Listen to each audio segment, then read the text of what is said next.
From the Trump campaign, hours before tomorrow's vice presidential debate, aides to Mike Pence are now signaling they may be okay with using those plexiglass barriers on stage.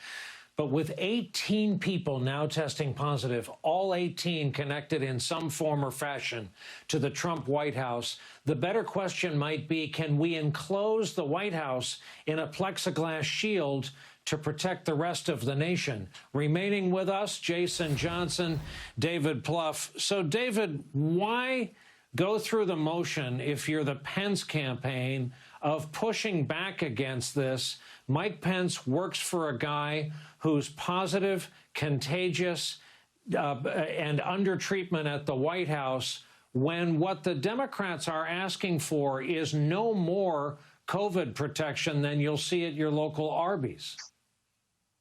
Right, Brian. My suspicion, I don't obviously have firsthand accounts. I think Donald Trump probably ordered them to. Donald Trump doesn't look like that look. Plexiglass, does it box him in for future debates? So my guess, he's got orders from kind of the roided out guy at the top of the food chain. But this debate's fascinating because Mike Pence actually did quite well in 16.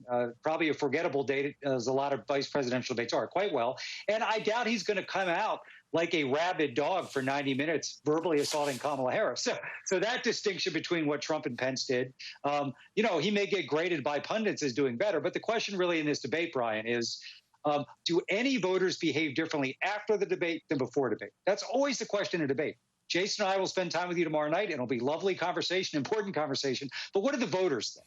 And that's where Kamala Harris strategically has an easier job than Mike Pence because they're in a good position in the race. Pence is probably someone who's going to have to take some risk tomorrow. But again, having led the coronavirus task force, you just put up basically a picture of the crime scene at the White House with all these cases. That's going to be the pivotal moments in this debate. Is Kamala Harris really prosecuting the case against Trump and Pence for their mishandling of the virus? And again, given the events of the last 4 or 5 days, should be an easier case than it even was before.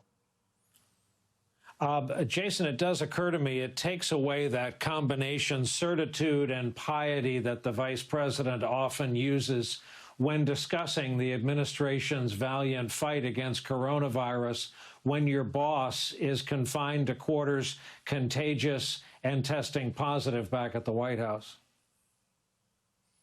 I mean, look, Senator Harris could come out with a divider. She could come out in a giant hamster ball. It wouldn't change the fact that all she has to do with every question is say, you let your boss get sick.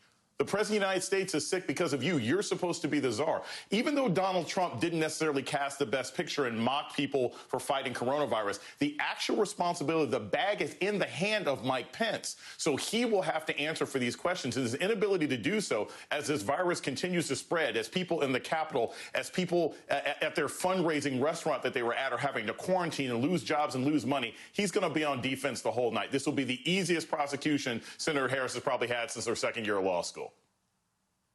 And to our audience, this is exactly why we invite both of these gentlemen on, and we'll see them again tomorrow night. Jason Johnson, David Plouffe, thank you both for hanging out with us. We'll look forward to it. Coming up for us, he calls the subject of his